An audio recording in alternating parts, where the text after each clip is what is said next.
국민 라디오.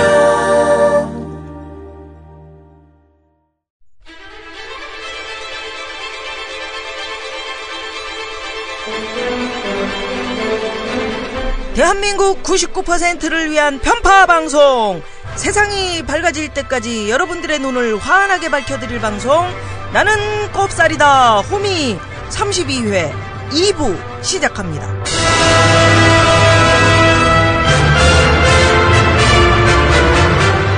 나는 꼽살이다 호미 32회 웃딜 우석훈, 선딜 선대인, 여왕벌 누나 저 김미화와 함께하고 있고요. 어떤 식으로 제가 경제기사를 읽어야 되는지에 대해서 조금은 이해하게 돼서 상당히 저한테 유익한 강의였습니다. 제가 가지고 있던 기존의 계획과 의사결정의 상당 부분을 수정하게 되었으며 하나도 지루하지 않았고 일반인들이 생각하기 힘든 부분에 대해서 말씀해 주신 부분이 굉장히 좋았고요. 책에서는 배울 수 없었던 인생에 대한 지혜와 통찰, 그리고 경제에 대한 시야를 넓힐 수 있었던 아주 유익한 자리였습니다. 이렇게 공부도 같이 하고 진지한 대화도 나누고 그리고 재밌게 웃을 수도 있으니까 완소 아이템입니다. 꼭 내 집 마련이 아니더라도 부동산 거래 앞두고 계신 분들은 꼭 추천드리고 싶은 강의였습니다. 유저는 거짓말을 하지 않습니다. 가게와 직장인을 위한 경제 솔루션 잊지 마세요. 선대인 교육 아카데미. 다음과 네이버에서 선대인 교육 아카데미를 입력하세요. 문의 전화 070-7584-2050.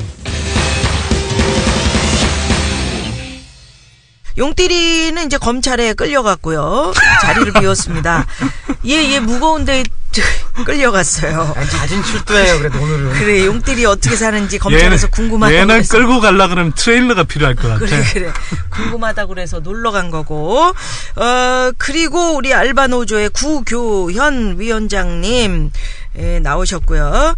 굿딜님 모시고 최저임금에 대한 얘기 나누고 있습니다. 본론으로 들어가기 전에 우리 작가한테서 제보가 들어왔는데, 우띠리가 짬짬이 시간 날 때 취미가 자기 이름 검색해보는 거래요.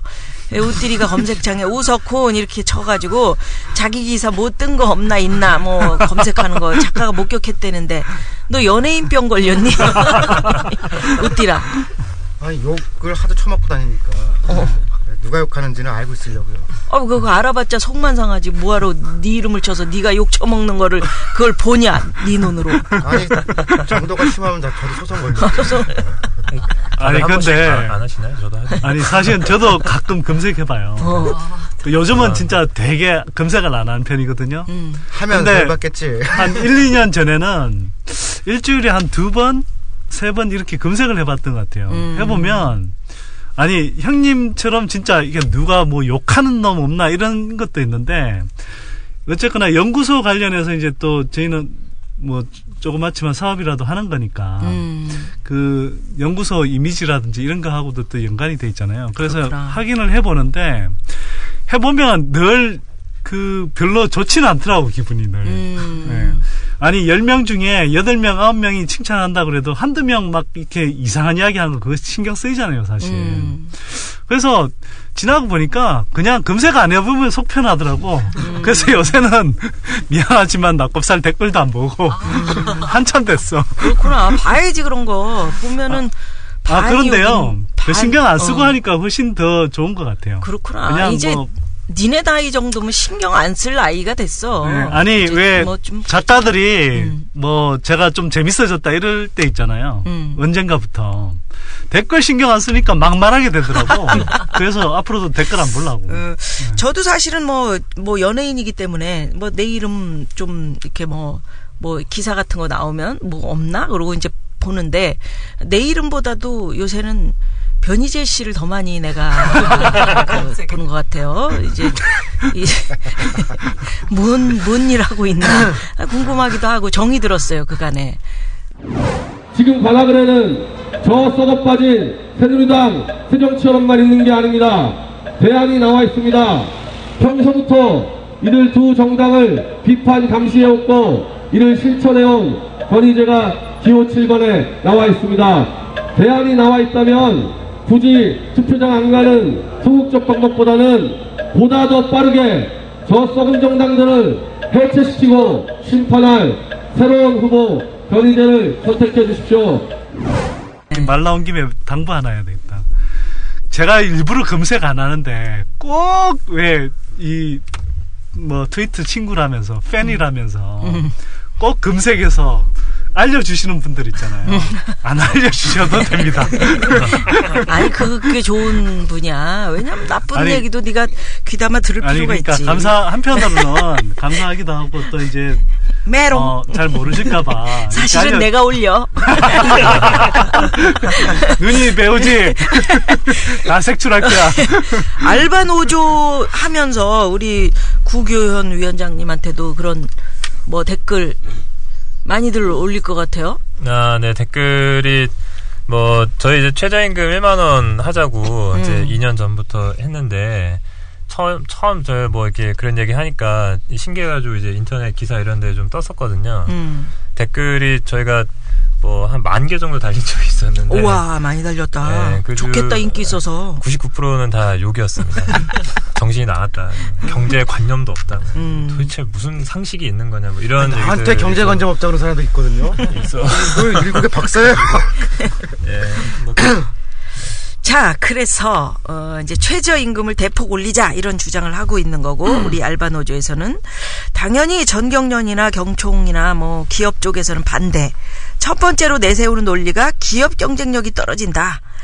이렇게 임금을 왕창 올리면 기업 운영이 가능하겠냐. 특히 영세 기업들은 망한다. 이런 건데 요거 이제 일부에서 우리가 대체적으로 이분들이 어떻게 하고 계시는지 개선의 의지가 있는지 이런 얘기를 했는데 다른 주장에 대해서 얘기를 좀 해보겠습니다. 이런 논리. 최저임금 올리면 기업들은 고용을 줄이고 일자리가 줄어든다. 예를 들어서 작년에 그 아파트 경비원 분들 최저임금 적용하게 되니까 아파트 단지에서 경비원 수 확 줄였다. 대략 2만 명 정도가 일자리를 잃었다. 이런 얘기도 있던데. 어떻게 구틸님 어떻게 생각하세요? 이 점에 대해서. 뭐 사실 저는 한편으로는 최저임금을 올렸을 때 기업들이 일자리를 줄인다라는 얘기는 사실 좀 협박에 가깝다 이런 생각이 좀 들고요. 임금을 더 줘야 되니까 사람 줄일 거야. 그러니 최저임금 올리면 안 돼. 뭐 사실 이렇게 얘기하는 거랑 좀 비슷하다고 생각하고. 최저임금이 올랐을 때 고용이 실제 줄냐 뭐 이런 문제에 대해서는 뭐 여러 가지 연구 결과들이 있고 뭐 선생님들이 좀 더 자세하게 말씀해 주실 수 있을 것 같고요. 이건 논란이 있는 상태인 거고요. 문제는 실제 뭐 아르바이트 현장 같은 데서는 뭐 당장 시급을 올렸을 때 당장 뭐 편의점 사장님이 이 시급 주기 어렵고 이런 상황이 발생할 수 있죠. 그래서 단기적으로는 그런 문제 있을 수 있다고 생각을 합니다. 근데 다만 문제는 지금 우리 사회 이 경제에 굉장히 여러 가지 문제들이 있는데 이를테면 뭐 최저임금이 너무 낮아가지고 저임금 노동자가 굉장히 많죠. 뭐 4명 중에 1명이 최저임금 수준의 이제 저임금 노동자라고 하고 임금 소득 격차가 어마어마한 시대고 그리고 뭐 이따가도 나오겠지만 뭐 자영업자 문제도 굉장히 아무튼 자영업 하시는 분들 굉장히 수가 많고 뭐 이런 굉장히 이 대한민국의 독특한 이 대한민국만의 어떤 경제 문제가 있는 거고 이것을 근본적으로 체제 개선을 하는 것이 저희는 필요하다고 생각하는 거고요. 이 지금 최저임금을 안 올린다고 해서 해결되는 문제가 아닌 거잖아요. 그건 그냥 정체해 있는 거고 어떻게든 한 걸음 나아가야 되는데 그렇게 하기 위해서 최저임금을 인상하고 최저임금을 인상했을 때 발생하는 여러 가지 사회적인 문제들에 대해서 어떻게 대처할 건지 그 실제로 고용이 줄어들 수 있다. 그러면 실제 어떻게 대처할 건지 뭐 실업급여 늘릴 건지 뭐 일정 정도 자영업 하시는 분들에게 단기적인 지원을 할 건지 뭐 이런 문제들이 같이 논의가 되면 좀 더 문제를 풀어갈 수 있는 건데 이 지금 딱 최저임금만 가지고 이제 돈 얼마 할까 이렇게 얘기하다 보면 사실 굉장히 협소하게 얘기할 수밖에 없는 거 아니냐 이런 생각이 듭니다. 그러니까 최저임금을 올리면 가격을 올리면 일자리에 대한 수요가 줄어들 거다. 그래서 기업들이 고용을 안 하려고 할 거다 이런 이야기잖아요. 실제로 그게 통하는지를 많은 연구들을 해봤어요. 특히 미국에서 많이 했는데 최종적인 결론에 가까운 건 뭐냐 하면 최저임금을 단기간에 아주 현저하게 올리지 않는 한 사실은 고용에 거의 별반 영향이 없으며 오히려 빈곤의 가구들, 한계선상에 놓여 있는 가구들의 생활의 질을 획기적으로 개선할 수 있다. 이게 이제 대체적인 결론이에요. 그리고 이걸 주장한 사람이 뭐 한두 사람이 아니고 그 미국의 주류 경제학계를 대표하는 뭐 노벨 경제학상 수상자들부터 해서 또 전미 경제학회라는 그 이제 가장 뭐 이 저명한 그 가장 이제 이 많은 경제학자들이 이렇게 가입해 있는 그런 이렇게 학회가 있거든요. 그 학회 회장 뭐 이런 분들까지 다 참여해서 그런 의견들을 냈어요. 근데 뭐 지금 말도 안 되는 그런 최저임금 올리면 일자리가 줄어든다. 이건 사실 협박이 저는 가깝다고 생각해요. 당장 눈앞에 보이는 것만 이야기를 하는 건데 이런 것도 한번 생각해 볼 필요가 있어요. 우리가 예를 들어서 뭐 필리핀이나 멕시코 같은 나라 있잖아요. 그런 나라들 최저임금이 형평은 없어요. 사실은 뭐 법적인 기준도 잘 설정 안 돼 있는 경우들 많거든요. 예를 들어 필리핀 뭐 교사 월급이 물론 이제 그 나라의 뭐 수준하고 이렇게 맞물리는 부분도 있지만 정말 형편없이 낮거든요. 뭐 우리 돈으로 치면 한 30만 원 이런 정도인데 그러면 그런 나라들의 최저임금이 낮다고 해서 일자리가 많으냐? 아니거든요. 그리고 거꾸로 지금 최저임금이 가장 높은 나라들이 호주, 룩셈부르크, 뭐 네덜란드, 벨기에 이런 나라들인데 이런 나라들이 일자리가 없냐? 아니거든요. 그러니까 오히려 최저임금을 높임으로 해서 가게들의 소득 기반을 늘리고 또 그렇게 해서 그 소득이 늘어나면 그 사람들이 다 물건 사주고 서비스 이용하고 그러잖아요. 그래서 또 기업들이 클 수 있잖아요. 그러니까 그런 관점에서 좀 더 경제가 어떻게 잘 돌아가고 가게들도 잘 먹고 살 수 있는지 이런 식으로 이렇게 접근을 해야 되는데 이제 아까 굿딜님 말씀하신 대로 이걸 최저임금 하면 일자리가 줄어 니네들이 못 먹고 살아 이런 식의 이제 협박으로 간다는 거죠. 그건 아니라고 봅니다. 그러니까 빈곤에 놓이지 않게 하는 게 경제 전반적인 면에서 이득이라는 거 아니야. 이렇게 크게 봤을 때. 그렇죠. 빈곤에 놓이지 않게 사람들을 만들어주는 것이. 지금 우리 경제가 어렵다는 뭐 가장 큰 이유가 사실은 내수부진이잖아요. 그 내수부진은 그러니까 사람들이 써줄 돈이 없다는 거거든요. 그럼 써줄 돈을 만들려면 결국은 임금을 많이 일정하게 올려줘서 그 소득 여력을 확충해줘야죠. 근데 그 최저임금 그렇게 올리면 뭐하러 여기서 이득도 안 남는데 기업하냐? 외국 가서 기업하지? 이런 외국으로 짐 싸들고 갈 거다. 외국으로 갈 기업은 없어요. 없어? 왜냐하면 지금 야 가고 싶은 사람도 있을 텐데 너 외국에 지금 나갔던 기업들이 돌아오고 있고요. 지금 그래? 근데 여기서 지금 논의가 되고 있는 그 문제 풀어야 된다고 하는 게 예를 들면 편의점이라든가 혹은 뭐 PC방 같은 데들 있잖아요. 거기는 외국 갈 수가 없어요. 그 지역에서 뭘 해야 되는 거거든요. 선대인 경제연구소는 쟤는 외국으로 가고 싶어 했는데 지 혼자 가고 싶어. 그러니까. 나 아니야. 네가 가라 하와이. 우리도 외국 가서는 안 돼. 아니 너 너무 힘들어하는 것 같아서 우리가 하와이로 좀 보내주려고 그랬더니. 휴가를 보내죠. 휴가를. 웃디라. 아니 그러니까 이 지역 기업이라고 할 수 있거든요. PC방이나 이런 데들. 그러니까 이거가 너무 많은 건 사실인데 이미 생긴 것들을 어떻게 지원할 거냐. 이거는 좀 사회적 협의라는 큰 틀에서 봐야 될 것 같아요. 단순히 최저임금을 못 올리게 막는다고 해가지고서 이런 데가 활성화될 거냐. 그렇지는 않을 것 같거든요. 그러니까 어려운 사람들, 그 한계 업종에 대해서 어떤 사회적 관계를 만들 것인가는 고민해야 된다고 생각합니다. 그렇지만 외국에 나갈 거냐라고 하면은 PC방 외국 나가기 힘들다고 생각해요. 예를 들면 우리 정도의 국민소득 수준에서 우리 정도의 임금을 주고 있는 나라가 최저임금을 이렇게 주고 있는 나라가 사실 드물거든요. 그러면 다른 기업이 외국으로 옮겼을 때 인건비 측면에서 크게 이득 보는 게 없죠. 그리고 우리가 지금 인건비 측면에서 그걸 아낀다고 나갈 기업들은 다 나가 있습니다. 예를 들어서 뭐 봉제 공장이니 무슨 뭐 조립을 한다든지 이런 것들은 이미 우리가 되는 게 아니고요. 뭐 중국이나 동남아 인력을 사용하고 있잖아요. 그리고 거기에 현지 공장들 다 있잖아요. 그러니까 지금 남아 있는 것들은 사실 우리 뭐 임금 체계, 우리의 소득 수준에서 해야 될 일들이 사실 국내에 남아 있는 거거든요. 근데 이걸 가지고 다시 뭐 더 나간다? 그러면 진짜 뭐 기업들이 망하자고 작정하는 거죠. 근데 이제 알바몬 광고 논란 한번 있었잖아요. 네네. 굿딜님. 네네. 법으로 정한 대한민국 최저시급은 5,580원입니다. 5,580원?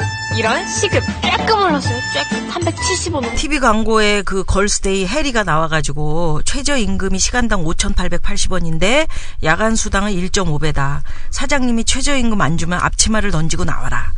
그랬더니 이 저 PC방 사장님하고 편의점 사장님들이 분노. 어?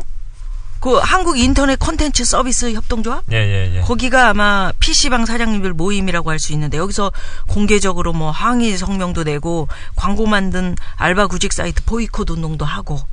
무슨 생각하셨어요 이거 보면서? 확실히 대한민국은 걸그룹이 대세다. 뭐 이런 대한민국 움직이는 힘은 걸그룹에 있다. 내가 이런 걸 광고를 했었어 봐. 누가 뭐 쳐다나-보나. 그렇죠. 예. 전희재가 쳐다봤을 거예요. 사랑해요 이재 씨. 네.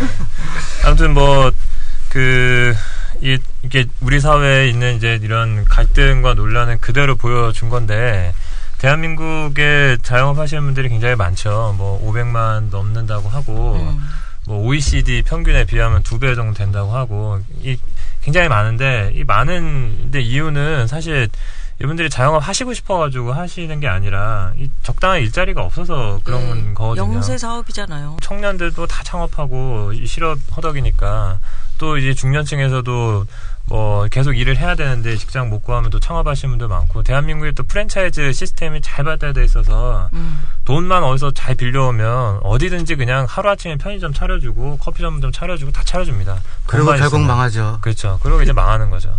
그러니까 그런 구조로 되어 있는 건데요. 그래서 사실은 자영업 하시는 분들이 저희가 이제 뭐 최저임금 10,000원 주장하니까 좀 저희를 비난하듯이 그렇게 말씀하시는 분들이 있는데 최저임금 10,000원 되면 내가 이 장사 왜 하냐 알바하지 이런 얘기를 하시는데 저는 그게 진실이라고 생각합니다.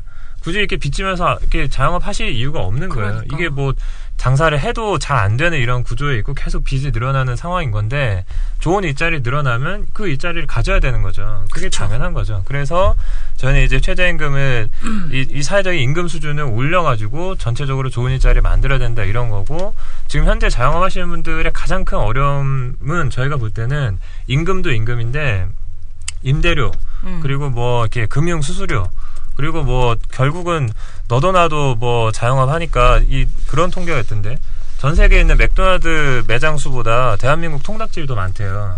맞아. 그러니까 이만큼 뭐 너도 나도 다 자영업에 뛰어든 이 현실이 안 바뀌면 최저임금 붙든다고 해서 이분들이 살 수 없는 거예요. 최저임금 뭐 그거와 전혀 관계가 없는 겁니다. 사실상 그치. 따지고 보면. 그래서 그런 뭐 임대료도 뭐 대한민국 제도가 아무튼 다 건물주 중심으로 하면 돼 있어가지고 뭐 임대 상인들 제대로 영업기간도 보장 안 해주고 제대로 이게 권리금 같은 것도 많이 내고 들어오는데 그런 것도 법적으로 보장 안 돼 있고 그 빚지고 대부분 들어오니까 이 은행에 뭐 이자 내고 이렇게 하는 것도 많고 그래서 이런 문제를 어떻게 해결할 것인지가 사실은 좀 자영업하시는 분들에겐 당장의 실질적인 대안이 될 거다 이런 생각이 들고요. 그리고 한 가지 최저임금 얘기할 때 항상 자영업 문제를 얘기하는데 여기에 좀 숨겨져 있는 진실이 있는데요. 500만이 넘는다고 얘기합니다. 근데 문제는 실제 일하는 노동자를 고용한 자영업 하시는 분들은 150만 정도 수준이거든요. 3분의 1이 안 됩니다. 물론 그분들 중요하죠. 하지만 전체 자영업자분들이 모두 다 이분 최저임금 때문에 뭔가 어렵다 이렇게 얘기하는 것은 아니다. 대부분 이게 막 뭐 좀 보수적인 언론이나 이런 데서 그렇게 얘기하는데 그거는 좀 뻥이다. 이렇게 이야기를 좀 할 수 있겠습니다. 저기 사실 뭐 구딜님 지금 말씀하신 내용을 저희 낙법사에서 뭐 이야기한 적도 있습니다. 사실. 그래서 최저임금 문제를요 단순히 지금 이걸 올려야 되느냐 내려야 되냐 이런 좁은 아니고. 시각 안에 요것만 놓고 보면 사실은 여러 의견들이 사실 나올 수 있어요. 뭐 그런데 말씀하신 대로 지금 자영업자들이 정말 어려운 이유는 높은 부동산 임대료 또 뭐 재벌 이 대기업 프랜차이즈들하고의 불공정 거래 관행 뭐 편의점 편의점 사장님들 뭐 자살하고 막 그랬었잖아요. 그래서 뭐 그런 것들 그 다음에 여러 가지 이제 이 아까 말씀하신 뭐 금융 수수료 문제라든지 이런 여러 가지 문제들이 사실 같이 묶여 있는 문제들이거든요. 맞아. 그래서 이런 걸 풀어줘야 되는데 사실 어쨌거나 이건 또 구조적인 문제들이다 보니까 그게 또 한꺼번에 해결되냐 이런 이야기들을 하세요. 그래서 제가 이제 드린 말씀은 이런 방법이 있지 않겠나 하는 건데 지금 우리 대기업들 뭐 고용한다 그러면 뭐 고용 창출 세액공제라고 그래서 그런 지원들을 수조원 단위로 해주고 있거든요. 근데 그걸 왜 자영업에는 안 해주냐는 거예요. 그럼 자영업도 그러면 그렇게 해서 알바들을 고용하고 그러면 거기에 대한 그러니까 일종의 이제 지원 펀드 같은 것들을 만들어서 거기에서 일정하게 최저임금을 확보해 줄 수 있도록 지원들을 해주는 거죠. 일정한 조건들에 맞춰서. 그래서 그렇게 하면 최저임금들 뭐 크게 부담되지 않는 수준에서 이렇게 점진적으로 올라갈 수 있고 그러면서 우리가 그냥 단순히 대기업, 큰 기업들만 먹여 살려주는 게 아니라 자영업들 위주로 좀 영세한 피라미드의 밑바닥에 있는 사람들이 같이 먹고 살아갈 수 있는 그런 구조도 만들 수 있다고 저는 생각해요. 그러니까 저희가 이 관련돼서 제가 제도 디자인을 계속 해보는 중인데요. 그래. 그러니까 장단점이 다 명확해요. 근데 제일 어려운 거는 이를테면 어떤 자영업자는 굉장히 열심히 해가지고서 자기가 최저임금을 맞춰주고 있었거든요. 근데 어떤 데는 안 줬어요. 그럼 안 주는 데에 대해서 지원금을 정부에서 준다. 한시적으로라도. 그걸 주면은 이제 자기가 힘들어도 주고 있던 사람들 있잖아요. 혹은 최저임금보다 이상으로 주고 있던 사람들이 좀 곤란하게 되는 경우가 생기거든요. 그러니까 이게 제도가 늘 그래요. 그러니까 누구나 다 행복하게 하기가 어렵거든요. 그러니까 불공평이 생기긴 하는데 그럼에도 불구하고 지원을 늘려나가는 방식으로 간다라고 하면은 단기적으로는 지원 방식이 있죠. 우리 선띠리도 너도 자영업자지. 그러니까 그분들의 대우는 잘해주고 있는지. 뭐 시내 직장인지 뭐 물어보고 싶다. 시내 직장까지는 아니지만 시내 없어요. 시외. 시외 직장. 시내 직장까지는 아니지만 뭐 시외 직장이구나. 저희는 기본적으로는 뭐 9시부터 6시까지 근무하고요. 그다음에 주말 뭐 다 보장하고 뭐 월급 수준도 뭐 대기업까지는 아닌지 모르겠지만 꽤 중견기업 수준으로 이렇게 맞춰주려고 노력하고 있죠. 그다음에 휴가가 저희는 장난 아닌데 여름 휴가, 뭐 겨울 연말 휴가 이렇게 포함해서 연간 6주 정도 휴가를 실시하거든요. 그러니까 근무 조건이나 이런 건 최대한 좋네, 괜찮네. 좋게 하려고 노력하고 있습니다. 그 걸스데이 해리도 니네 연구소에 이력서 내고 싶겠다.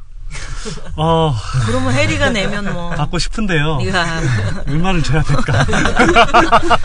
아니 알바로 해주면 되잖아. 지금 10,000원 하면 되겠네.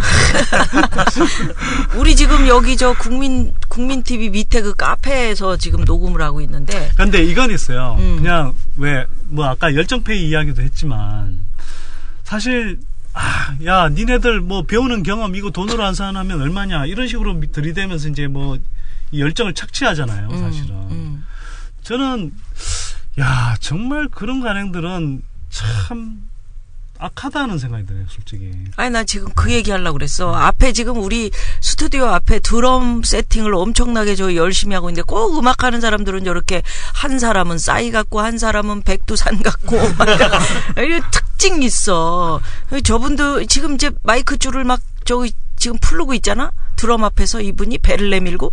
근데 저분은 음악이 좋아서 하는 거겠지. 그런 사람도 있어. 음악이 좋아서. 자기가 좋아서 하는 일이고 또 그 경험을 쌓는 것들이 중요한 과정일 수 있지만 그런 과정. 그것도 또 한편으로는 거꾸로 예를 들어서 그 사람을 고용해서 이렇게 일을 배우게 한다 그러면 분명히 도움을 받게 되잖아요. 그러면 거기에 대해서 정당한 페이는 지급을 해야 되는 거죠. 그러니까. 근데 그런 것들을 이렇게 그냥 니네들 배웠으니까 됐지 이렇게 먹고 떨어져 이런 식으로 이야기하는 건 저는 진짜 아니라고 생각해요. 그렇게 멀리 갈 것도 없이요. 국회 내에도 그런 일들이 많아요. 인턴 뭐 몇 년씩 하고 그리고 이제 그래 제대로 대우 안 하고 괴롭히다가 또 자르고 막 그러거든요. 그래서 이게 방송국 그다음에 국회 이런 실제로 이 문제를 다루는 그 사람들이 현장에 바로 본인들의 문제이기도 하거든요. 예를 들면 뭐 공영방송들 몇 군데 이런 데도 다 열정페이라고 해도 이상하지 않을 정도로 비정규직이 되게 어렵죠.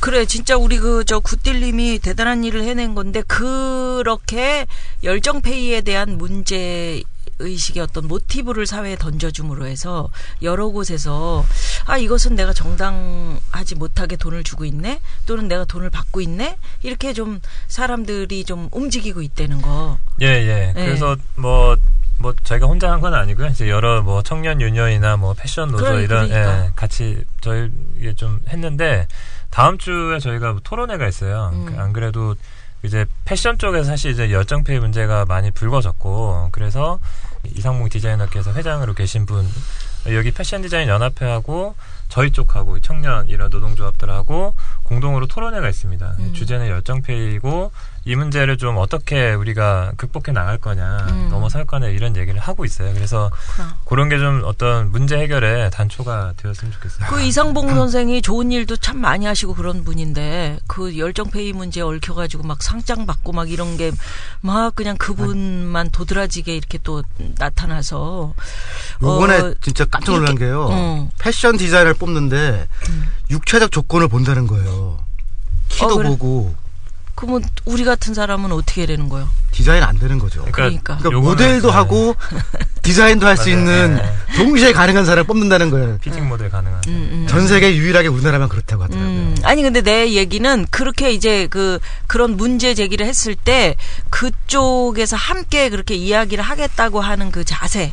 이런 건 참 바람직한 거다. 좋은 변화고요. 이게 그냥 뭐 이를테면 막 정부에서 막 규제하고 뭐 이렇게 해서 또 문제가 해결되는 것도 있겠지만 스스로 이제 노력해서 하는 것도 필요하고 사실 이 패션계도 뭐 그런 거잖아요. 이게 대기업들이 많이 시장을 독점하고 있기도 하고 이제 막 배출되는 학생 수에 비해서 또 취업할 수 있는 인원수가 많지 않아서 여러 가지 구조적인 좀 문제들이 있습니다. 그래서 이런 문제를 이번 기회에 좀 더 드러내고 이런 시스템을 좀 어떻게 좀 바꿔서 뭐 열정페이 문제뿐만 아니라 이런 실업 문제와 뭐 청년 고용 문제까지 좀 해결할 수 있는 단초를 내면 좋죠. 그렇지, 그렇지. 네. 자, 소득 주도 성장 이 얘기 저 새정치민주연합에서 나오고 있는 것 같은데 우띠리가 이런 거를 건의를 했나? 네 작품인가? 아니 아주 이걸 방치한 게 제 작품이죠. 근데 이게 원래는 이게 뭐야? 무슨 얘기야? 임금이에요. 처음 시작된 얘기가. 그래서 국제적으로 이제 임금을 같이 올리자라는 얘기였는데 한국으로 들어오면서 다양한 문제가 끼면서 소득이란 지금 얘기로 바뀐 거거든요. 머리를 쥐어짜고 있는 중인데요. 저는 이걸 지금 임금론으로 정리를 해보려고 해요. 그래서 한 나라의 임금이라는 게 어떻게 결정되느냐. 임금은 나라 투표로 뽑는 거 아닙니까? 한 나라 임금. 왜 아니 교통으로 하는 누님 어떤 나라가 임금을 투표로 뽑아요? 예. 아버지가 임금이라 임금이 대통령이 임금 아니에요? 개그도 아니고 이건 뭐야 이거? 그래요, 미안해요. 아니 아까 얘가 한번 치길래 나도 한번 쳐봤는데 너무 안 먹어준다. 임금은 조선시대에 그래. 대충 하자. 그래서 이거 인건비를 하여튼 부담되게 늘리는 확 늘어날 수 있는 거 아니냐? 그걸 어떻게 사회적으로 소득 주도 성장? 사회적으로 일단 임금에 관한 게요. 경제학 교과서에서는 임금 생산성만큼 받는다라고 돼 있어요. 근데 그게 그렇지가 않아요. 개인별로도 그렇고 직장별로도 그렇고 관습이나 문화적인 게 굉장히 강하거든요. 그러니까 서로 올린다고 하면서 조금씩 올릴 수 있거든요. 그리고 그걸 어떻게 하면은 각종 제도들을 집어넣어서 부드럽게 할 수 있는가 이런 걸 고민하는 중이죠. 아까 잠깐 말씀드린 것처럼 PC방에 어떻게 하면은 그럼 최저임금보다 모자르게 주고 있는 거를 지원할 거냐. 돈이 없는 건 아니거든요. 근데 많은 사람들의 반론은 뭐냐면은 왜 PC방에다 돈을 줘야 되느냐 유독. 그 이제 PC방이 이렇다면 우리 이 국민경제에 대한 기여가 크냐 지금. 내지는 이게 뭐 미래산업이냐 혹은 창조 경제냐 등은 아니거든요. 지금 제가 고민하는 건 뭐냐면은 근데 이런 PC방이나 몇 개의 자영업이 지역 경제에 해당된다 이거예요. 이럴 때면 다른 데는 돈을 주면은 그게 그냥 서울로 빨려 들어가거나 그 지역에 안 머무르는데 그 기업에 주는 지원금의 예를 들면 70%가 그 지역 내에 소비된다라고 하면은 지역 기업으로 지정을 해서 돈을 줄 수 있는 건 아니냐라고 하는 그런 걸 좀 고민 중이거든요. WTO에서도 지역 경제에 관한 보조금을 줄 수 있게 돼 있어요. 그러면은 근로지원 세제라고 하는 아까 선택이 잠깐 얘기한 것처럼 일을 하면은 거기에 대한 지원금 줄 수 있게 돼 있거든요. 특히 어려운 사람이라면. 그러니까 그런 ETIC하고 지역 기업이라는 제도를 결합시켜 가지고서 PC방 주인들한테도 돈을 줄 수 있게 그런 메커니즘을 지금 고민하는 중이에요. 고민하고 아니, 있구나. 그러니까 그게 사실 뭐 지금 대기업들한테는 그냥 일자리 늘리면 그게 순일자리 증가도 아니에요. 그냥 뒤에선 자르더라도 자르는 건 카운트 안 하고요. 그냥 앞으로 고용 늘리면 그거 고용 늘렸다고 세액공제 해주는 거거든요. 그러니까 그럼 대기업은 해주고 있으면서 그걸 우리가 자영업자들한테는 굳이 적용을 안 하냐. 그럴 이유는 굳이 없다는 거죠. 그래서 이제 뭐 우띠리 형님 이야기한 거에 조금 붙여서 말씀을 드리면, 물론 뭐 예를 들어서 자영업을 하는데 사회적으로 우리가 별로 권장할 쪽이 아니다. 그런 일자리를 늘리는 것까지 우리가 뭐 그런 이제 지원을 할 필요는 없으나 기본적으로 일정한 여건을 갖추고 일정한 수준의 일자리를 만들어낸다면 거기에 대해서 우리가 지금 세액공제 혜택을 주듯이 일정한 그 지원 혜택을 주는 것들은 저는 얼마든지 할 수 있다고 생각하고요. 그게 전반적으로 우리가 지금 일자리가 너무 부족하다. 또 일자리가 있다 하더라도 너무 그 일자리가 취약한 일자리, 안 좋은 일자리다. 이렇게 했을 때 그런 것들을 조금 지원해주면 좀 더 좋은 일자리가 되고 전반적으로 이 임금이나 소득이 늘어나서 뭐 지역 경제뿐만 아니라 이렇게 내수 전반적으로 좋아지지 않겠냐. 근데 이런 게 우리가 이제 얘기하고 있는 게 현실성이 있는 거냐? 아니, 대기업들 고용 증가 효과는 거의 안 일어나잖아요. 실제로 뭐 웬만한 한 30대 대기업 그때 최근에 조사를 했는데 몇 개 기업을 제외하고는 일자리가 사실 최근 몇 년 동안 늘어나지는 않았거든요. 그런데 그게 뭐 지금 들어간 돈만 해도 매년 뭐 수조 원씩 이렇게 들어간 거거든요. 어찌 보면. 그러면 그런 지원을 대기업한테는 퍼부으면서 왜 정말 많은 일자리들이 실제로는 생겨나고 있는 그런 쪽에는 왜 하나도 지원을 안 하냐는 거죠. 그러니까 차액보조 자체가 어려운 건 아닌데, 그러니까 말은 쉽죠. 이제 적당한 기준, 적당한 평가인데, 그러니까. 이게 근데 워낙 자영업으로 오면 기준을 만들기가 어려워요. 그러니까 돈이 없어서가 아니라 그 현실적인 기준을 만드는 기술적인 문제라고 할 수 있죠. 이거 뭐 황당한 얘기는 아니고요. 그다음에 이런 거 민주정책연구원 부원장께서 하셔야죠. 나 힘없는 사람이야. 왜 그래? 근데 이런 건 있어요. 지금 그러니까 세원 얘기하다가 아이디어 차원에서 저희가 논의하는 건데, 지금 우리가 그 전기세 이런 게 산업용 너무 안 전기세 받고 있거든요. 그러니까 그런 거를 정상화시키면서 예를 들면은 가스 수준에서 받고 있는 그 정도의 비용을 원전이나 석탄 발전에 받는다. 그러면 3, 4조 원이 추가로 생겨요. 그건 정치에서 이제 잘해야 되는 거네. 그러니까 이제 세원이 아주 없냐 그러면은 메커니즘을 잘 디자인하면은 가능성이 있다 이거죠. 아니, 세원은 뭐 우리가 따로 세금 이야기할 때 이야기했듯이 뭐 사실 만들어낼 때 많이 있고요. 아니, 왜 고속도로 통행료를 또 올린다는 거요? 나 진짜. 교통비도 또 올린다. 고속도로 다니기 힘든데 말이야. 아니, 우리가 민자 사업에 퍼부어주는 돈, 뭐 법인세 깎아줘서 그 감면 혜택, 야금야금 올리는 것 그다음에 같아. 뭐 지금 토건 사업도 얼마나 또 많이 벌렸나요. 그다음에 부동산 뭐 이렇게 부양책 쓴다 그러면서 세금 깎아준 거, 그런 쪽은 뭐 진짜 돈이 하수분처럼 생겨나잖아요. 근데 정말 정작 서민들이 필요한 부분에 돈 쓰자 그러면 돈이 없다고 그러잖아요. 얼마든지 돈 만들어낼 나 수 이거 있죠. 저 고속도로 통행료 때문에 니들이 카페로 내려와야 되는데 얘네들 자꾸 누나 서울로 오라고 그래가지고 기름값에 지금 통행료에 누님, 진짜 얘들 이번 삐뚤어질 때 말은 똑바로 하자. 진짜 돈은 지들이 다 교통방송 벌고서 진행한다고 그러는 거잖아. 그래. 그건 또 돈을 좀 벌고 있습니다. 네, 고맙습니다, 찔리죠, 여러분. 근데 구딜님, 우리나라 최저임금은 누가 뭐 어떻게 결정하는 거예요? 뭐 이제 최저임금위원회라는 게 노동부 밑에 있는데요. 27명이나 계신데 공익위원 9명, 사용자 측 9명, 노동자 9명 이렇게 해서 정하고, 뭐 3월 말쯤에 이제 노동부 장관이 이제 최저임금위원회에다가 결정해 주세요 이렇게 하면 그 이후 이제 100일 안에 결정하게 되고, 그게 한 6월 말 정도, 통상 6월 말 정도에 결정을 하는 거죠. 네. 그거 지금 이제 10,000원으로 해달라고 요구를 하고 있는 거죠. 네네네. 저희는 계속 얘기하고 있습니다. 그래요. 공공정책 전문가 선띠리는 어떻게 봐? 제도적으로 말이에요? 볼 때 이거 어떻게 최저임금위원회 지금 얘기하셨잖아, 구딜님이. 예. 절차나 뭐 근본적인 문제 또는 한계 뭐 이런 게 지금 있는 건가? 아까 우뚜리 형님 이야기 하셨는데요.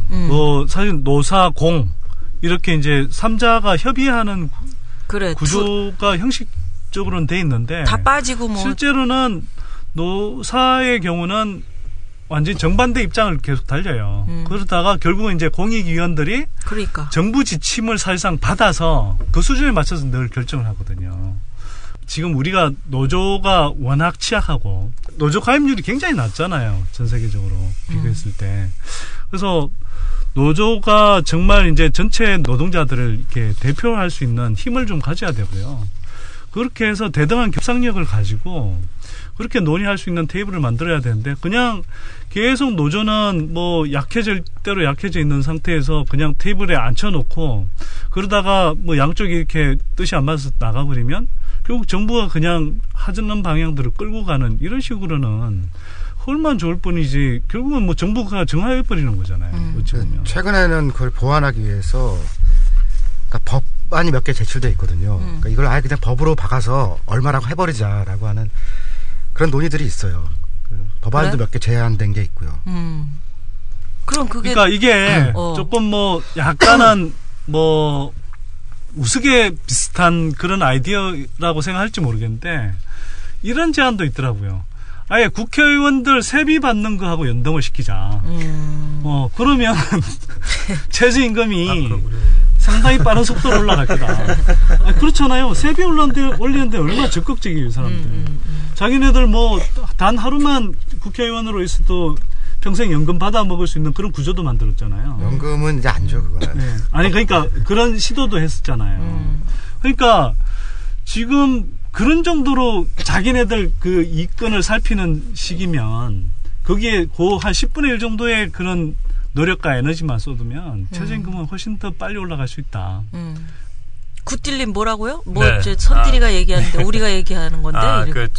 국회의원분들이 이제 세비를 굉장히 겁나게 많이 받으셔가지고 뭐 세비뿐만 아니라 뭐 사무실 운영, 뭐 차량 운영, 뭐 각종 이게 많잖아요. 그래서 그거 다 떼고 그냥 최저임금 정도만 세비로 국회의원분들께 드리면 이분들이 알아서 최저임금을 팍팍 올리시지 않을까 이런 생각을 했는데 어떤 바램은 있고요. 그래요.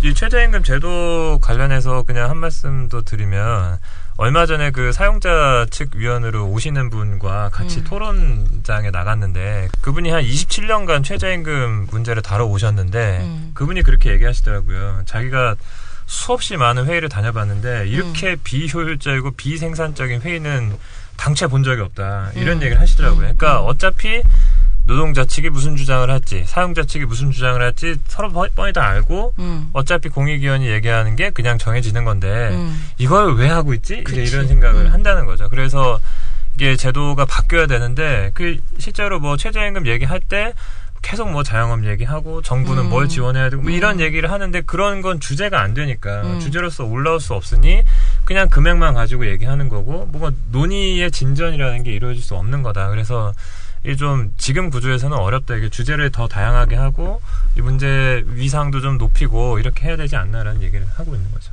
네. 그걸 얘기해봤자 공연불이지 뭐 그야말로. 네, 뭐 열심히 노력해야죠. 노력해야 되는데. 우리 굿딜님은 옆모습을 제가 지금 보고 있는데 네. 속눈썹이 무지하게 기네요. 네, 사슴 눈썹 같아. 그런 평가를 몇 번 들었고요. 그러니까 평가를 해? 너무 착해 보이는 거 아니요? 제가 겨울에 눈이 내리면 눈썹에 눈이 쌓입니다. 오, 그런 남자야? 네, 그 눈을 이렇게 털어야 돼요. 너무 귀엽다. 상남자네요. 네, 그러니까. 머리숱이 없어서 좀. 아니야. 아니, 어쩌다가. 왜 그런 얘기를 해요? 아니, 그것 때문에, 그것 때문에. 어쩌다가 속눈썹 낀 게 상남자의 표상이 됐어. 아니, 그게 아니고 너무 지금, 착해 보이는 분이. 네, 그러니까요. 알바생들을 위해서 선두에 서서 이렇게 또 노력하고 그러는 모습이 좀 이렇게 좀 악해 보이거나 좀 이렇게 좀 거칠어 보여야 좀 얘기가 통하는 거 아니야? 10,000원 줘! 막 이런 거. 네. 어렵습니다. 고맙습니다. 어려워요. 네. 자, 한편으로 이런 얘기 있어요. 비정규직 알바 노동자들이 임금을 너무 적게 받고 복지나 다른 혜택도 형편없는 거는 정규직이 과보호돼서 그렇다. 그러니까 정규직이 누리는 거 좀 깎아가지고 비정규직이나 알바한테 분배를 해야 된다. 최경환 부총리도 정규직 과보 얘기를 했어요. 용띠리가 이럴 때 있어야 검찰에 자진 출두해갖고 지금 없는데 그래야 이제 최경환입니다. 이렇게 해서 또 흉내도 내고 그럴 텐데 그게 안 돼요. 기업 입장에서는 한번 뽑으면 평생을 말하자면 책임을 지라. 이렇게 되면 솔직히 그런 두려움 때문에 정규직 채용을 주저하게 마련입니다. 정규직에 대한 과보 이 상황에서 또 정년이 60세까지 늘어난 상황에서 누가 정규직을 뽑으려고 그러겠습니까? 그래서 노동시장 유연화 뭐 이런 얘기도 나왔는데 이거 어떻게 생각하세요, 굿딜님? 정규직이 너무 많이 챙겨가가지고 알바 노동자들이 불이익을 받는다. 맞아요? 네, 참 쉽게 설명해줄게요. 현대자동차에서 한 1,000명쯤 자르면은 PC방 알바한테 월급이 느나요? 아니 그러니까 아무 상관이 없는 거죠, 그거는. 네, 상관없죠. 그러니까 상관없어. 그러니까 전체적으로 보면 노동자들 아무 상관이 없는 게 아니고요. 실제로는 PC방 숫자가 늘어날 가능성이 높아요. 잘리면 그 사람들 나와서 뭐 하겠어요? PC방 차리거든요. 그러면 PC방 공급이 늘어나서 알바 임금도 더 낮아진다고. 네, 울산에 실제로 그런다고 하더라고요. 현대중공업 이런 데서 이제 퇴직 이런 거 하니까 나와가지고 이제 스크린 골프장 차리시고. 그러네. 그래서 이제 현대중공업 노동자들을 고객으로 받으시고 이렇게 하신다고 하더라고요. 전체적으로 봤을 때 노동자들에게 주어지는 파일을 그냥 현재 상태에서 고정시켜 놓고 뭐 니들끼리 나눠 먹어야지 이렇게 이야기하는 것 같다는 거예요. 저희가 볼 때는 정규직이든 비정규직이든 뭐 니들이 어려우면 나눠 먹어라. 그러니까 이 파일을 더 키울 생각은 하지 않고 이 파일을 그냥 고정시켜 놓는 거죠. 근데 많이 언론에서 나왔는데 대한민국이 기업 소득은 계속 늘어나고 있고 가계 소득은 계속 줄어들고 있고 노동소득 분배율이라고 해서 노동자들, 아무튼 전체 국민 소득 중에 노동자들에게 분배되는 비율도 별로 이렇게 늘어나고 있지 않은 이런 조건에 있기 때문에 이 문제를 해결하는 게 중요한 건데 전체적으로 파일을 키워가지고 노동자들의 임금 수준을 높이고 이렇게 하는 게 중요한 건데 그 얘기는 쏙 빼놓고 그냥 니들끼리 알아서 해. 그리고 더불어서 아르바이트를 하는 많은 청년들이 사실은 아르바이트 하면서 평생 살 거야 이렇게 생각하는 사람들은 그리 많지는 않거든요.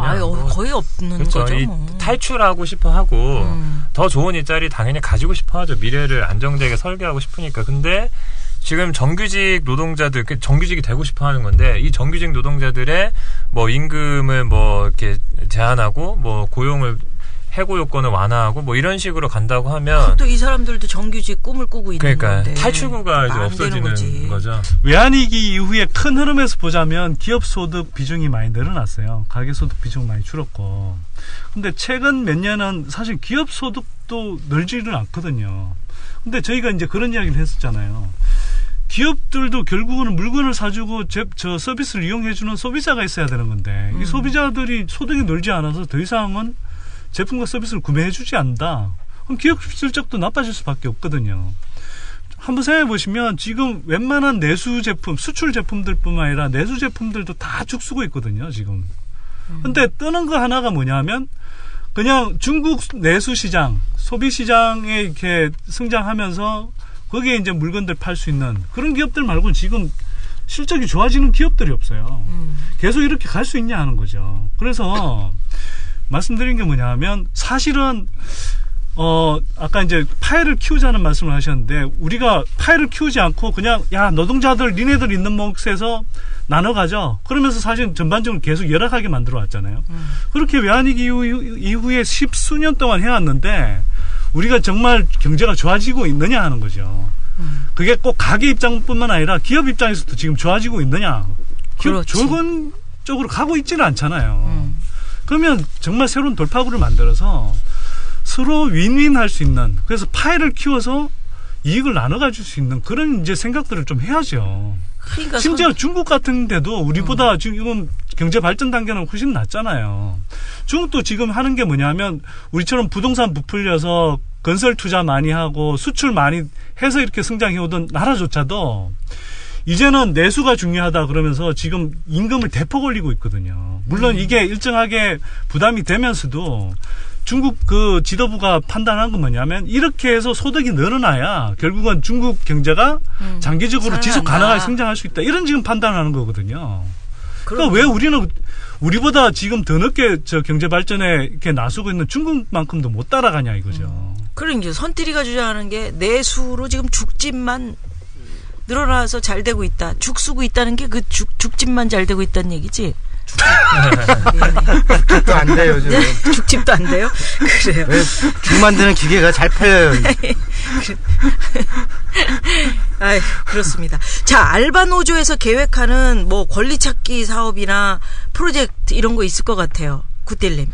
네, 뭐 일단 저희가 이제 뭐 아르바이트 문제를 볼 때 그 딱 법의 기준으로 보면 법의 기준의 권리조차도 받지 못하고 있는 알바 노동자들이 있고 또 한편으로는 딱 그 기준에만 머물러 있는 알바 노동자들이 있습니다. 그래서 저희는 뭐 두 가지로 접근하고 있는데 하나는 법의 권리조차도 제대로 보호받지 못하고 있는 노동자들에 대해서는 상담도 하고 저희가 직접 가서 사장님하고 좀 싸우기도 하고 항의도 하고 뭐 요구도 하고 이렇게 하면서 그런 이제 권리의 수준을 높이는 이제 운동을 또 하고 있고요. 한편으로는 뭐 아르바이트라는 게 이제 뭐 더 이상 그냥 시간 남아서 하는 일이 아니기 때문에 이 임금 수준이나 이제 이런 권리의 수준을 좀 높이는 것이 필요하다. 딱 법의 수준에서 머무른다고 해서 다 되는 것이 아니다. 그래서 지금 그 기준을 높이는 운동을 하고 있는 거고 그래서 맥도날드와 같은 이런 대기업들이 뭐 시급도 높이고 근로조건도 개선하고 이렇게 하면서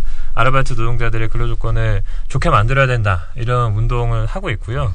그리고 계속 또 좀 하고 있는 것 중에 하나는 이런 카페나 뭐 이런 곳들에 실제 뭐 법의 의무사항도 있긴 있거든요. 따지고 보면. 그래서 뭐 아르바이트 노동자에게 뭘 지켜줘야 되고 사장님은 뭘 지켜주셔야 되고 뭐 이런 것들에 대해서 좀 뭐 포스터를 붙여놓든 게시를 하든 이런 것들을 좀 하나씩 하는 운동 그리고 법을 잘 지키는 뭐 그런 것을 노력하는 사장님들이 계시면 그런 것들을 좀 뭐 인증도 좀 해주고 뭐 여기 좋은 가게니까 많이 가세요. 안 지키는 곳은 여기 안 지키는 나쁜 가게입니다. 뭐 이렇게 하면서 좀 스스로 좀 스스로 인식을 좀 개선하는 이런 캠페인성의 운동을 좀 계속 벌여나가고 있습니다. 맞아. 네. 그런 캠페인이 중요하죠. 그래서 사람들 힘이 모이고 근데 이제 내가 걱정되는 거는 자, 맥도날드 예를 들었습니다. 맥도날드의 노조 에 가입한 알바생이 왜 노조에 가입했냐. 그래서 알바 노조 그래서 그만 나와라. 뭐 이런 식으로 이제 불이익을 당했단 말이죠. 그러면 지금 이제 알바생들은 넘쳐나고 뭐 너만 필요한 게 아니야. 너 불만 있으면 가. 다른 애 올 애 있어. 이렇게 사장님이 또 그렇게 생각할 수도 있기 때문에 네네. 그러면 당장 나한테만 불이익이 올 건데 섣불리 겁나가지고 참여도 못할 것 같아요. 이걸 어떻게 해야 될까요? 글쎄요, 어떻게 해야 될까요? 그래서 저희는 이제 지금 맥도날드에서 일하는 알바 노동자들 조합원으로 가입한 사람들이 좀 꾸준히 늘어나고 있는데 다 비밀로 하고 있습니다, 일단. 그러니까 그게 문제지. 비밀 조직원으로 이제 활약하고 있는데요. 몰래 막 매장 안에서 이런 얘기 하면 안 돼요. 아무튼 뭐 여러 가지 활동들을 여러 가지 미션들을 지금 수행하고 있고 저희가 많은 정보를 지금 모으고 있습니다. 그래서 지금 상황에서는 사실 섣불리 이걸 공개할 수는 없습니다. 그건 당장의 불이익이 갈 수밖에 없기 때문에 그래서 만약에 조합원이 누구다 이 명단을 공개할 때도 좀 이런 게 좀 준비된 사람 스스로 좀 마음을 먹은 사람 이런 분들 중심으로만 해도 되거든요. 저희가 맥도날드 노동조합 조합원이 아무리 많아도 딱 2명만 공개해도 됩니다. 2명만 공개해도 맥도날드 사장님이 저희랑 교섭을 하셔야 되거든요. 근데 지금 교섭 안 하고 있잖아요. 안 하고 있죠. 그게 계속 요구를 해야 되는 거죠. 그리고 그런 운동을 계속 펼쳐나가야 되는 거고요. 아무튼 그래서 지금 상태에서는 최대한 이런 것들을 좀 보호하기 위한 노력을 하고 있고요. 네. 그리고 뭐 사실 그런 건데요. 그러니까 지금 아르바이트 하는 상황에서는 당장 사장님한테 뭐 수당 안 준다, 뭐 안 지켜준다 이렇게 해서 막 따지기 좀 어렵잖아요. 어려워요. 쉽지 않기 때문에 뭐 그런 정보를 잘 모아두셨다가 이제 그만둘 때 이제 좀 정식으로 얘기하고 그래도 안 된다 이러면 이제 저희랑 같이 해가지고 뭐 신고도 하고 뭐 요구도 하고 이렇게 해서 그동안 못 받은 돈이라도 제대로 받고 뭐 이렇게 할 수라도 있는 거죠. 네. 그렇게라도 계속하면서 조금씩 생각을 좀 바꿔 나갈 수 있었으면 좋겠습니다. 네. 자, 그렇다면은 지금 이제 최저임금 10,000원을 요구하고 계신 거 아닙니까? 네네. 구텔님이 왜 최저임금 10,000원이 우리에게 꼭 필요한가? 이 얘기 이제 간단하게 좀 얘기 좀 해주시고. 네. 그 최저임금 10,000원 뭐 제가 볼 때는 우리 내 삶의 새로운 가능성이라고 생각합니다. 지금 시급이 10,000원이 된다고 하는 거는 조금 더 좋은 밥을 먹을 수도 있고, 뭐 한 번 더 친구를 만날 수도 있고, 영화를 한 편 더 볼 수도 있고, 뭐 좀 더 미래를 설계해 나갈 수 있는 이런 가능성이 열리는 거라고 생각하고요. 그래서 이거는 단순히 돈의 문제가 아니다. 사람의 인생의 문제고 미래의 문제다. 그리고 희망의 문제다. 이렇게 좀 바라봤으면 좋겠습니다. 네. 우리 띨띨이들, 오띨이는 짧게. 사람의 가치에 관한 얘기일 것 같아요. 제가 유럽에 있다가 한국 와서 제일 놀란 게, 백화점 앞에 들어가는데 정말 괜찮은 사람들이 서서 인사하잖아요. 인사하는 거, 로봇처럼. 근데 그건 사람이 너무 싸서 그렇거든요. 그러니까 최저임금을 높이면요, 회사가 망하는 게 아니고 그에 적합한 사람들의 생산성이 생기고 재조정이 되는 거예요. 그러니까 유럽형 경제로 전환되는 기준 같은 거라 저는 생각해요. 그래서 이렇게 갈 필요가 있다고 생각합니다.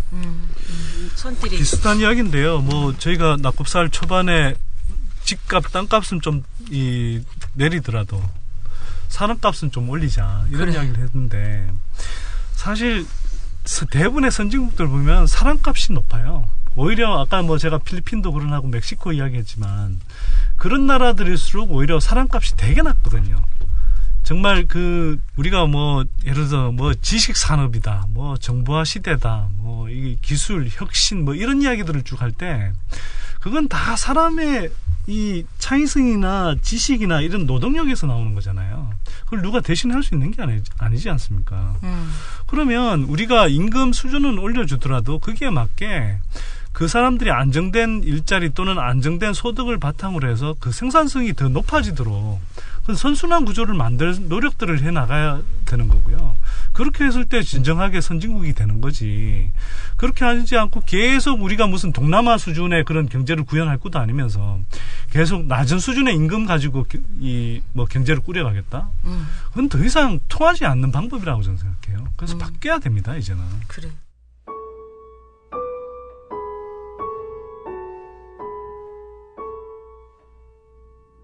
안녕하세요. 저는 2학년 8반 안주현의 엄마 김정혜라고 합니다.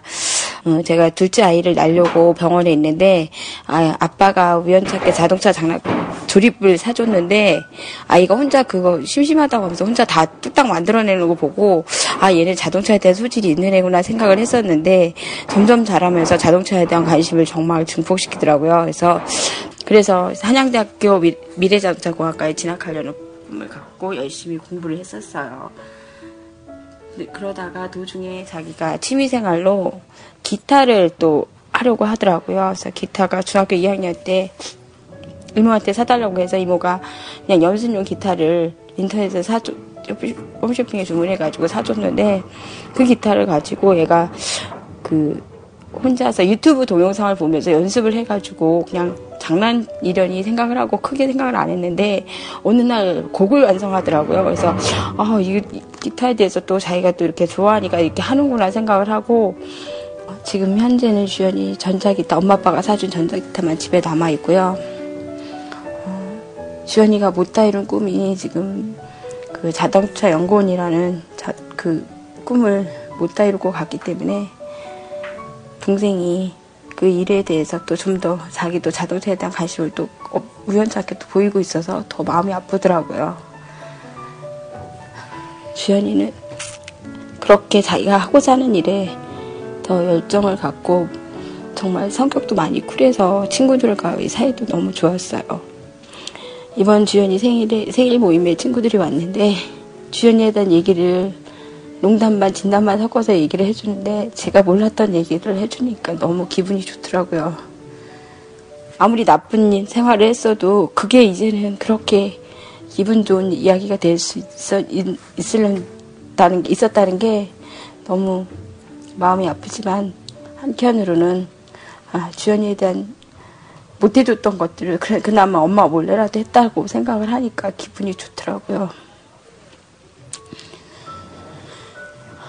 4.16이 일어난 지 벌써 1년을 지나 오늘 4월 21일이네요. 저희 1년 동안 정말 너무 열심히 싸웠습니다. 이 사고가 평범한 엄마 아빠 일이라면 이렇게까지 싸우지 않았겠죠. 하지만 저희 자식 일입니다. 자식이란 거 내 모든 걸 다 줘도 아깝지 않은 그런 존재인데 그렇게 다 주고 싶었던 존재를 잊어버려서 하루아침에 잊어버렸다는 것 때문에 이제는 저희는 희망이라는 걸 갖고 살지 못합니다.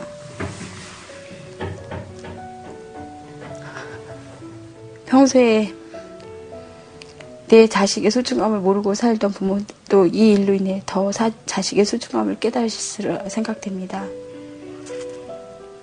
저 또한 우리 아이에 대한 기억만 가지고 살려니 너무 힘들고요. 1년이 지난 이 시점에 저희 아이가 꿈에라도 다시 나타나길 바라지만 이 녀석이 너무 엄마 힘들까봐 나타나지도 않네요. 정말 1년 오는 동안 특별법 제정하면서 싸웠던 국회 광화문 청운동 그 자리가 너무 우리 집처럼 익숙해져서 흰산 노숙을 해도 땅바닥에 철버덕 주저앉아 밥을 먹었던 곳이라서 저희가 아픈 장소지만 그 아픔을 갖고 살 수 있는 그런 하나의 장소가 돼버렸습니다. 그렇게 싸운 부모들이 외쳤던 특별법은 반쪽짜리 특별법이 됐고 그로 인해 나머지 수사권 기소권이 없는 조사권이라도 제대로 살려서 아이들 진상조사라도 제대로 할 수 있는 그런 관리기구가 만들어졌으면 했는데 그마저도 지금 특별조사위원회조차도 제대로 구성이 되지 않는 상태입니다. 도대체 저희 부모들은 왜 내 새끼가 왜 죽었는지 그 이유조차도 모르고 살 이유가 없는 겁니까? 왜 이 나라는 내 새끼 왜 죽었는지 그 이유 하나 알려달라는데 저희가 뭐 크게 원한 것도 아니지 않습니까? 저희가 솔직히 말해서 여러분들이 외치는 돈이요? 돈 있어도 살고 없어도 삽니다. 내 새끼 웃음은 한번 버리면 더 이상 보지 못합니다.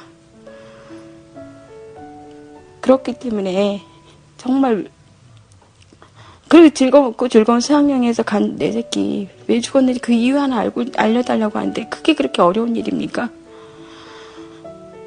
정말 이 일이 저희 아이들 일이 여기서 일어나지 않고 안산에서 일어나지 않고 정말 다른 분들이 얘기하듯이 강남에서 일어났다면 이렇게까지 밝혀지지 않을 이유가 없을 거라고 생각됩니다. 우리 주연이를 비롯해서 다른 친구들 정말 해맑고 정말 저마다의 꿈이 다들 간직하고 있었던 그런 아이들이었는데 그 꿈을 저 바다에 던진 채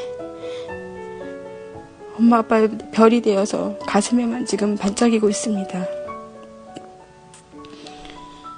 제발 이후에는 그리고 또 주연이 동생 주영이가 있는데요.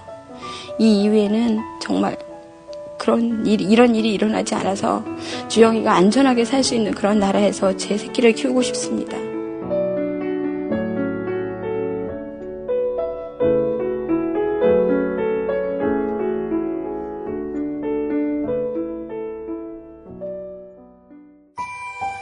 안녕하세요. 김장훈입니다. 이번에 세월호 유가족들의 목소리를 빌어서 금요일엔 돌아오렴이라는 책이 나왔습니다. 세월호 참사 300일이 지난 지금도 세월호는 아직도 침몰되어 있다는 생각을 갖고 있습니다.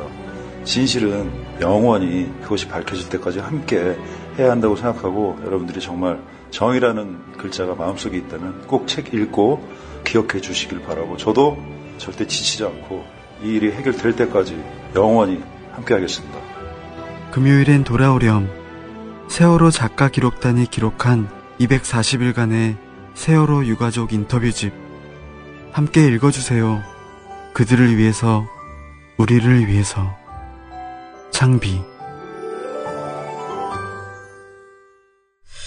오늘 누나는 오래간만에 친구 좀 소개를 좀 해보겠는데 내가 지난번에 미국 갔을 때 그때 만나가지고 내 친구 오씨하고 내 술 한잔 했는데 그 소주 잘 먹대.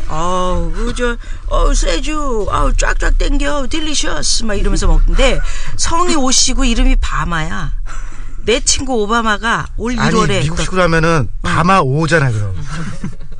하여튼, 그렇게 새겨들어. 그래서 하여튼, 바마오가, 야, 오범하 씨도 있어. 왜 이래? 자, 내 친구 오범하가 올 1월에 했던 국정연설 가운데, 국정연설이라면 뭔지 알겠지. 한 토막을 좀 소개해 드리면서 오늘 방송을 마무리할까 합니다. 여기에 아직도 최저임금 인상을 반대하는 사람이 있다면 나는 이 말을 해주고 싶습니다. 풀타임으로 일하면서 1년에 15,000달러, 그러니까 1년에 1,600만 원 미만을 받고 가족을 부양할 수 있다고 생각한다면 한번 그렇게 살아보십시오. 그게 아니라면 가장 어려운 처지에 있는 수백만 미국 노동자들의 임금을 올리는데 표를 던지십시오. 야. If you truly believe you could work full-time and support a family on less than $15,000 a year, try it. If not, vote to give millions of the hardest working people in America a raise. 내 친구가 뭐 항상은 아닌데 가끔은 옳은 소리를 할 때가 있어요. 최저임금 가지고 참 말 많습니다. 뭐 우리 얘기했듯이 기업 경쟁력이 어쨌다, 생산성이 어쨌다 이런 얘기들 많이 하는데 그런 얘기하는 분들 우리 최저임금 가지고 한번 살아보십시오. 옛말에 그런 말 있잖아요. 직업에 귀천 없다고. 실제로 그렇게 믿는 사람이 없겠지만 그래도 어떤 직업이든 열심히 일하면 먹고 살 걱정은 좀 안 하고 거기에 더해서 인간다운 최소한의 삶을 살 수 있는 그런 수입 정도는 들어와야 하지 않을까. 이 누나는 그렇게 생각을 하면서 오늘 바쁜 시간 내서 여러 가지 좋은 얘기도 해주셨지만 열심히 노력하고 계시는 우리의 젊은이 알바노조의 구교현 위원장님 고맙습니다. 고맙습니다. 감사합니다. 네네, 고맙습니다. 자, 마지막으로 바닥에 납작 엎드려서 좀처럼 오르지 않는 최저임금이 들썩들썩거려서 확 오를 수 있도록 우리 모두 정치는 쫄지마, 경제는 속지마 힘차게 외쳐봅니다. 정치는 쫄지마, 경제는 속지마. 와!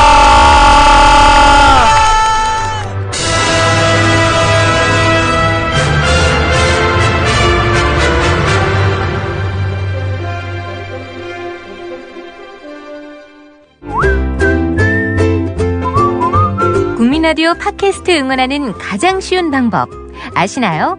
다운로드하기, 별점 주기, 댓글 달기, 구독하기. 국민라디오 팟캐스트 널리 알리는 가장 쉬운 방법. 다운로드하기, 별점 주기, 댓글 달기, 구독하기.